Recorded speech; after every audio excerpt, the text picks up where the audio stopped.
trying to get it to grow. Let me give me some miracle grow and put on it. You know, he's seen him working with it, trying to give it some life, you know. See, this is the thing about it. I'm going to give y'all an example of this so y'all can see. Let's use marriage counseling.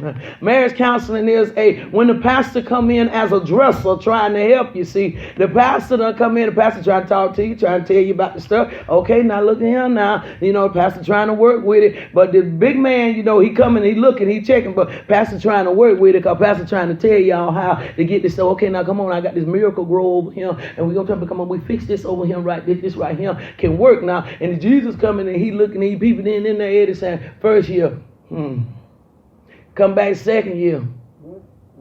Come back the third year. He don't talk to the tree. He talk to the dresser. Come here, Pastor Lee. Let me holler at you for a minute. Yes, sir. What's the status on that tree right there? I notice it ain't got no fruit on it. Well, Lord, I done been trying to talk to them folk. And if you Pastor Lee, you go say it like this, and hell, they ain't listening to me. It's just the truth. They ain't listening to me. I done been trying to talk to them. They ain't paying me a bit of attention. Okay then, cut it.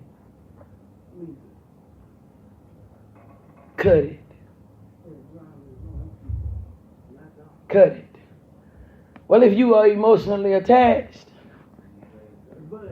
then you'll want to try to cut a deal with the Lord. Because it ain't easy to cut it from a pastor's perspective. And that's just the truth. It's not. It's not easy to cut it. Especially if you don't allow yourself to become emotionally connected to it. So you have to, that's why y'all have to understand my methods. And when I say to you, I'll let you touch me, but I won't let you hold me. What I'm saying is I can't get emotionally attached because there may come a time when there has to be a separation between us. And if I'm emotionally attached, I can't let you go. Whether that is because you choose to leave me or whether it's because the Lord is advancing you to somewhere else, I still need to be able to honor that. Either way, I can't force you to stay if you don't want to stay. That's not right to do. And I shouldn't try to make you stay if you've been called on to go somewhere else. So what I do is I make sure that I don't allow myself as the dresser to get emotionally attached. I don't allow it. I try to make sure that I stay in contact with you as to where you can talk to me, as to where I can be a voice and I can help. But I won't let myself get in a situation where I'm just all caught up in it like that, because then my emotions will begin to start taking over. And when emotions start taking over, you don't make good decisions when you caught up in your emotions, because your emotions will be telling you to stay somewhere that the Holy Spirit is telling you to go. But your emotions, I just, do y'all understand what I'm saying to y'all? I didn't hurt nobody's feelings then, did I? Because I didn't mean to. That wasn't I'm just being honest with you. They'll make you stay somewhere that you should have been gone from. Because the emotions don't want to see. They don't want to let go. So he was emotionally attached to it because he was the dresser. He was the one that was there with it. The owner only came by on occasion. But the dresser was there all the time. So he was there with a hope inside of him that it was going to change. Come on now, little tree. Come on now, little tree. Now, I know you can grow. Come on, they say if you talk to plants, they'll grow. Look at you, little tree. You just need to come on and grow, little tree. I know you can. Come on, little tree. I think you can. I think you can. I think you can. Come on now. If I just show a little love to you and all, why don't you grow? Come on now. But if you will notice, I need y'all to hear me when I say this to you. The Bible says that he had a vineyard, which means that there was more than one. So then, when you start trying to keep something you don't need to keep, it'll take your attention. See, I love y'all, Trim. I love y'all. You see what it'll do? You can't take care of what all you need to take care of because you got to babysit that. You got to keep your eye on that all the time. So you can't do what needs to be done to take care of. So everything else is feeling neglected because you got to babysit that. But if the truth be told, the fig tree was actually what was supposed to be producing substance. You're right.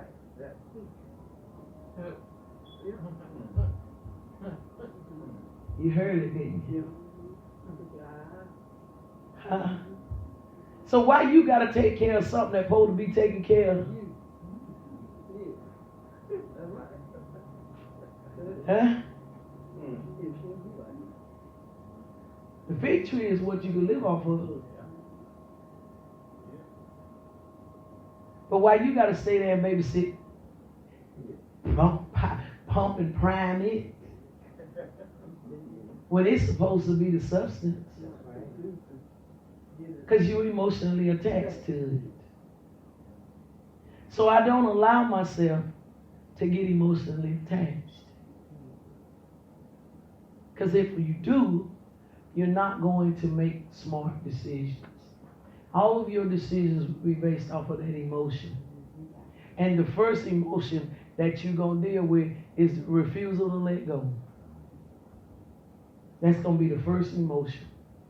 And the refusal to let go is called compromise. It's going to start wanting to make you compromise. Start trying to show you all the reasons why you shouldn't do this. But you know he ain't got no daddy. Well, you can't be his daddy. You a woman. Well, you know his mama ain't there. You can't be his mama neither and sleeping with him, I hope. That don't look good, baby. You want to be his mama and having sex with him? Oh, what they do that in? That's that new style, ain't it? I'm old school. I don't sleep with my children. See? That's what it'll do. It'll have you compromising. You start looking for excuses as to why to not make the necessary shifts that you need to make. When it is not your place. It's an automatic indicator that this is trying to hinder me from going forward. First indicator, when you start justifying, y'all didn't hear what I just said, did you? When you start justifying, that's an automatic, off the rip, automatic sign you in compromise. Y'all missed that one. No, you didn't miss it. It just hurt here, didn't it? That one hurt. It's an automatic indicator. I done stepped into the spirit of compromise. It's done showed up and it done got me. Because now I'm justifying all of the reasons why I shouldn't go. All of the reasons why I should be here. All of the reasons why things shouldn't have to change. Now I'm justifying. But then on the other side, I'm saying, it won't always be like this. I'm saying that on one side. But then on the other side, I don't want it to change. Because I'm in compromise. Clear sign that you are compromising. Trim. Hear me. When you start justifying. When you start making excuses for it. You are in compromise. Because that's what compromise does. It makes an excuse. You want management one. Well, they did say that,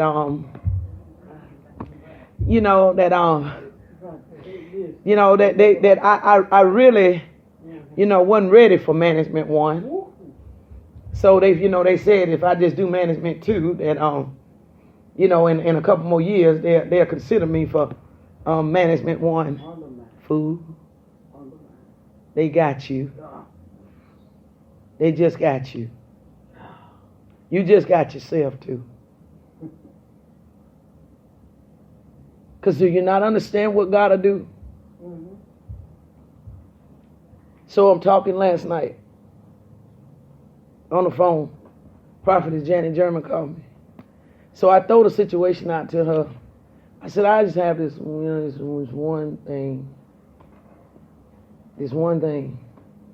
As as when I'm waiting on God to take care of. I said, I got this one thing. This is what she said. Power of God hit both of us. She said, therefore, Israel was caught up in a trap for 430 years. She said, but when God got ready to bring them out, he brought them out. Mm-hmm. She said, something gonna happen to get you out of that. Mm-hmm. When she said it, bam, power of God hit. You got to know God has the power to bring you out. Thank you, Lord. Hallelujah. He is the way maker. Mm-hmm. I said, I just got this one thing. I'm waiting on who? I said, I'm waiting on God. Not me doing it myself. And not one time did I come with any kind of justification as to why I couldn't get out. I just said, I'm waiting on him. Get me out. So I would say this to you. If the man opened the door, what's your point? Well, I want y'all to talk to me. It's a difference in you waiting on a door to open and a door done been open. Msphine, drop the mic. Don't tap now, another one. You done top one. They ought to make you pay for it. Uh-huh. Now you want to drop another one, Msphine? Somebody answer that for me. What is the difference of you praying for a door to open and a door done been open? I want y'all to help me. I need somebody to help me. I'm waiting on that one. I want y'all to talk to me.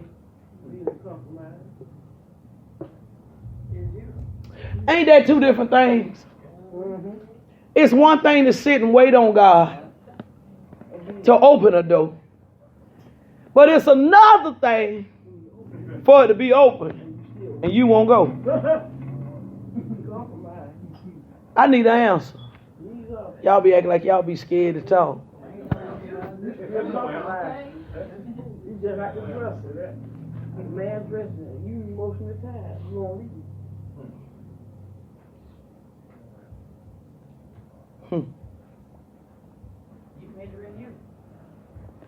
Now you become a hindrance to yourself. Now you become a hindrance to yourself. So then the question becomes, who's fooling who?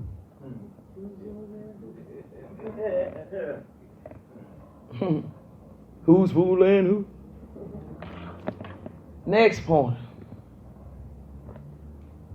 We got wasted time. Wouldn't take heed to instruction. 3 was emotionally attached. Number 4, refused to face reality. He refused to face reality. What part did he not want to see? Do anybody know?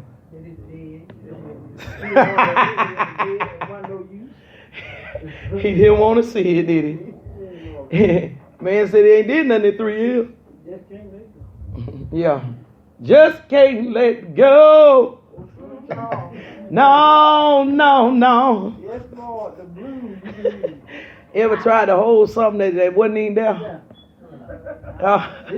You ever tried to hold something that wasn't there? That's what get me. That's why it always have messed with my head about when people would accuse me of being in love with my ex-husband. That always gets me. It baffles my mind because now, and what it says to me is you think I'm stupid. So I literally get offended at the fact that they think that about me. You know what I'm saying?